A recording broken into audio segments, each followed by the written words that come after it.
बनाई हुई वेदी के पास चढ़ गया, उसने इजराइलियों के लिए एक पर्व ठहरा दिया और धूप जलाने को वेदी के पास चढ़ गया। ये क्लियर हुआ आपको? यही आज हुई है। आप जानते हैं जब रोमी लोगों ने कलीसिया में दाखिल होना शुरू किया तो वो लोग प्रेरितों की शिक्षाओं के साथ सहमत नहीं होते थे। उन्होंने अपने खुद के बिशप, खुद के फादर, खुद का पोप, ये पदवियां अपॉइंट कर दी जो बाइबल में नहीं है, और ऐसे फेस्टिवल्स उन्होंने अपॉइंट कर दिए जो बाइबल में नहीं है। ऐसी भक्ति शुरू कर दी जो बाइबल में नहीं है। किसकी पूजा करते हैं? किससे प्रार्थना करते हैं? वो मरियम से करते हैं, मरियम के नाम से प्रार्थना करते। हाँ, मरियम के ऊपर तो खुद दया की है यहोवा ने। स्वर्गदूत आकर कहता है, हे मरियम, तुझ पर दया हुई है। जिस पर खुद दया की जा रही है वो किसी पर दया कैसे कर सकती है? ये सारे फेस्टिवल्स जो हैं ये मैन मेड हैं, मनुष्य के बनाए हुए हैं। जब जब कलीसिया में मूर्ति पूजा आई है तब तब फेस्टिवल्स भी आए हैं, तब तब वो सेवक भी खड़े हुए हैं जिनको यहोवा ने खड़ा नहीं किया। वही चीज रोम के समय में भी हुई। जब रोम ने इंटरफेयर किया कलीसियाई उपदेश में, उन्होंने अपनी बातों को ठहराना शुरू किया।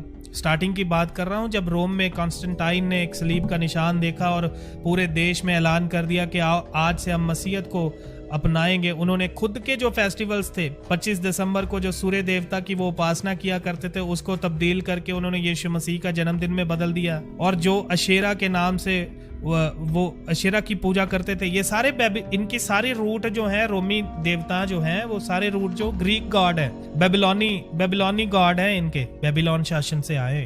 और इन्होंने अशेरा के त्योहार को बदलकर, जिसको हम ईस्टर कहते हैं, इस्तार, दूसरी भाषा में उसको अलग अलग प्रोनाउंस किया जाता है। ईस्टर कहते हैं, एस्तोरेत कहते हैं, इस्तार कहते हैं। और अंडों का क्या खेल है? Easter egg. ये कहाँ लिखा है बाइबल में? पेड़ कहाँ लिखा है?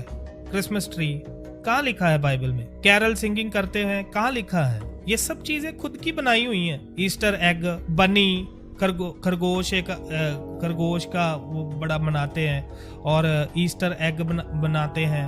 वो ईस्टर एग क्या है? इसलिए हम इन दिनों में इन्वॉल्व नहीं होते हैं। ये सारे दिन जो हैं, जो नियुक्त किए गए हैं, these are man made festivals. तो रोमी लोगों ने जब ये सब चीज़ें करना शुरू किया, उस समय के प्रेरितों ने, उस समय के जो सच्चे सेवक थे परमेश्वर के, जो सच्ची कलीसिया, जो पहली कलीसिया स्थापित हुई थी, उस कलीसिया में आगे लोग जो बढ़ते जा रहे थे आगे, उन लोगों ने रोमी शिक्षा का विरोध किया। तब जाकर की कलीसिया के ऊपर रोमी लोगों ने उनको सताना शुरू कर दिया, शेरों के आगे फेंका। क्यों फेंका? क्योंकि वो इनके शिक्षा के साथ सहमत नहीं होते थे। तब इन्होंने जो 5 फोल्ड मिनिस्ट्री है, प्रेरित, भविष्यद्वक्ता, प्रचारक, सुसमाचार प्रचारक, शिक्षक और पासवान, ये 5 सेवकाइयों को साइड कर दिया। इन्होंने पोप, बिशप और अलग अलग तरह के इनके फादर जो सेवा करते हैं, वो सेवकाइयां इन्होंने नियुक्त कर दी। उन सेवकाइयों को इन्होंने हटा दिया क्योंकि वो इनके साथ सहमत नहीं होते थे।